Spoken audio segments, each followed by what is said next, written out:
Here we are today with a Ford F-150, and we're going to replace the door lock cylinders.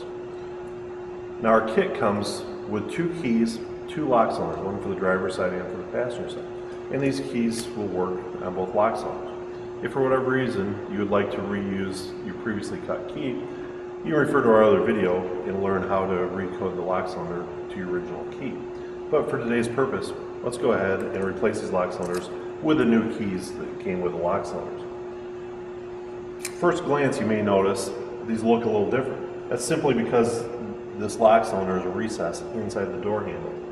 We're going to have to remove the door panel inside of the truck, and then we're going to access this door handle assembly, remove it, and then we'll go to the bench and swap out the lock cylinders.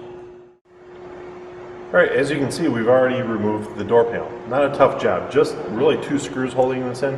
The whole assembly slides up and remove it. Now we've got the door panel off. We did have to go and plug in our window switch though, because to do this job we're going to be working inside the door. We need the window in the up position. Next thing on the task list is to use our 90-degree pick. We're going to have to remove a couple clips that hold the door linkages in place for the lock actuator and for the door release mechanism. We're going to pop those loose. Then we've got a couple 10mm head nuts here, which we're going to release. That will allow us to access the door handle. Now that we've removed our linkages and removed the two retaining nuts, it's time to remove the door handle. We can pry away gently on the bottom, and then we have to kind of swing it down and out. Because we have the hinge assembly on the top here, you'll notice we also have a keypad on this particular truck, so we're going to have wiring hooked up yet.